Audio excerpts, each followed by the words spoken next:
Welcome to SSV TV5 News Channel.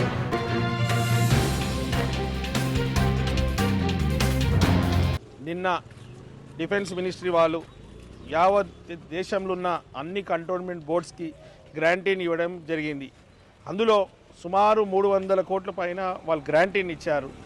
మనది మొత్తం entire దేశంలో సికింద్రాబాద్ కంటోన్మెంట్ బోర్డే హైయెస్ట్ జనాభాతో కూడిన కంటోన్మెంట్ బోర్డు. మిగతా కంటోన్మెంట్ బోర్డ్స్ అన్నీ 50,000 నుంచి 1,50,000 దాకా జనాభా ఉంది.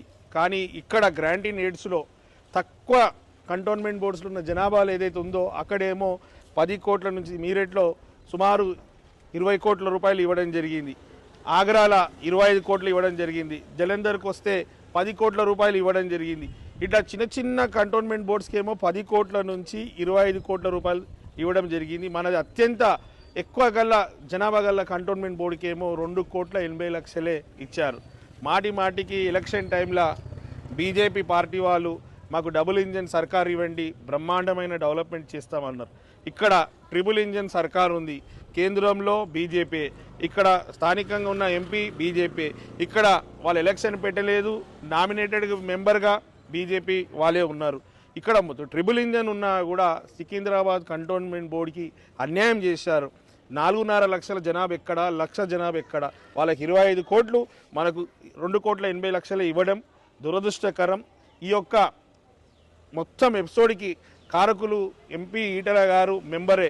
వారికి మన కంటోన్మెంట్ ప్రజల మీద ప్రేమ ఉండుంటే వారు ఎప్పుడైతే గ్రాంటీన్ ఏడు వస్తుందో అప్పుడు వారు కూడా కేంద్రంతో మాట్లాడి కేంద్రంతో కూడా బాధ్యతని ప్రధానమంత్రి గారు కావచ్చు, డిఫెన్స్ మినిస్టర్ గారు కావచ్చు, దేశంలో ఉన్న అన్ని కంటోన్మెంట్ బోర్డ్స్ని సమానంగా చూడాలి. ఇక్కడ కూడా అనేక సమస్యలు ఉంది, అనేక అవసరాలు ఉంది. ఎన్నో సంవత్సరాల నుంచి ఇబ్బంది పడుతున్నారు. మొన్న గౌరవ ముఖ్యమంత్రి రేవంత్ రెడ్డి గారు ఆ 303 కోట్లు ఇవ్వకుంటే ఈరోజు మనకు డ్రైనేజీ సమస్యలు పరిష్కారం అవడానికి ఈ నాలలకు ఎంతో కష్టమయ్యేది.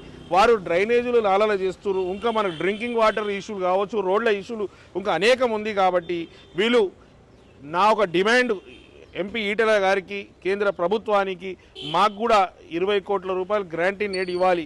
మీరు ఒక పక్కకు సర్వీస్ ఛార్జీలు ఇవ్వరు, మరొక పక్క గ్రాంటీన్ ఎయిడ్లు ఇచ్చినా కూడా దాంట్లో కూడా మాకు అన్యాయం. కాబట్టి దీన్ని తీవ్రంగా ఖండిస్తూ రానున్న రోజుల్లో నేను కంటోన్మెంట్ ప్రజలకి, యావత్ తెలంగాణ ప్రజలకు విజ్ఞప్తి చేస్తున్నా. ఎలక్షన్ టైంలో వీరు మాటలకే డబుల్ ఇంజన్ అని చెప్పడం కానీ ఇప్పుడు చేతలకు వస్తే అన్యాయం చేస్తున్నారు మన రాష్ట్రానికి. రాష్ట్రంలో ఒకటే కంటోన్మెంట్ బోర్డు ఉంది. ఆ బోర్డుకు కూడా వీరు 2,80,00,000 ఇవ్వడం దురదృష్టకరం, చాలా బాధాకరం. వీరు తీవ్రంగా ఖండిస్తూ నేను డిమాండ్ చేస్తున్న ఈటల రాజేందర్ గారిని, ఎంపీ గారిని, వీరు పోయి ఢిల్లీలో కూర్చొని మనకు కూడా ఒక 20 కోట్లు తీసుకురండి. మీరు ఎంపీ అయినప్పటి నుంచి ఒక రూపాయి కూడా కంటోన్మెంట్కి రాలే, కనీసం దీని ద్వారా మీరు తీసుకొస్తారని ఆశిస్తున్నాను.